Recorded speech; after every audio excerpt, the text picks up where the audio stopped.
విద్యుత్ కొనుగోళ్లు, Bhadradri Yadadri power plant లో జరిగిన అవినీతి విషయాల్లో ఆనాటి ప్రభుత్వం ఏదైతే అవినీతి చేసిందని అనేక ఆరోపణలు నిజాలు ఉన్నాయని తేలిన విషయంలో ఆనాడు 2024 మార్చి 14వ తేదీన రిటైర్డ్ జడ్జి ఎల్ నరసింహారెడ్డి గారి అధ్యక్షతన ఒక కమిషన్ ఏర్పాటు చేసుకోవడం జరిగింది.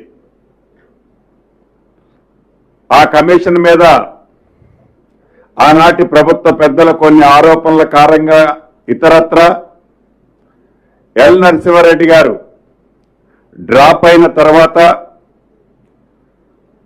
బి లోక్ కుమార్ గారి జడ్జి గారిని ఎంక్వైరీ కమిషనర్ గా నియమించడం జరిగింది. తదుపరి 2024 అక్టోబర్లో 114 పేజీల రిపోర్టుని ఈ బి లోకూర్ గారు రాష్ట్ర ప్రభుత్వానికి నివేదికను ఇవ్వటం జరిగింది. అది కేబినెట్ లో చర్చించి ఆ ఎంక్వైరీ రిపోర్టుని అడ్వకేట్ జనరల్ గారికి ఒపీనియన్కి ఇవ్వటం జరిగింది.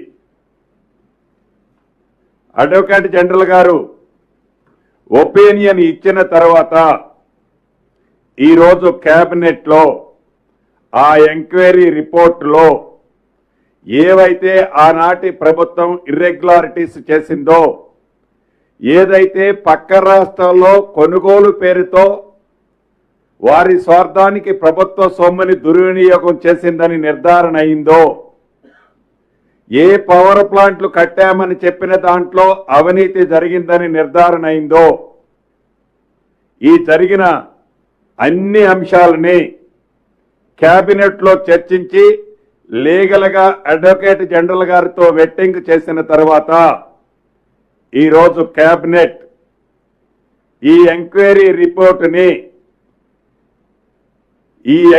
రిపోర్టుని కేంద్ర ప్రభుత్వ సంస్థమైన సిబిఐకి హ్యాండ్ ఓవర్ చేయాలని నిర్ణయం తీసుకోవటం జరిగింది. దీనికి 2 కారణాలు. ఒకటి, అంతర్రాష్ట్రాలకు సంబంధించిన విద్యుత్ కొనుగోళ్ల అంశం ఉండటం ఒకటైతే, కేంద్ర ప్రభుత్వ సంస్థలుగా ఉన్న కొన్ని ఈ 2 విద్యుత్ ప్లాంట్లలో వారి పాత్ర కూడా కొంత ఉంది. వీటన్నిటినీ దృష్టిలో పెట్టుకొని కేంద్ర ప్రభుత్వ దర్యాప్తు సంస్థ అయిన సిబిఐకి ఈ విద్యుత్ కొనుగోళ్లకు సంబంధించిన అంశాలు కానీ, భద్రాద్రి యాదాద్రి పవర్ ప్లాంట్ కు సంబంధించిన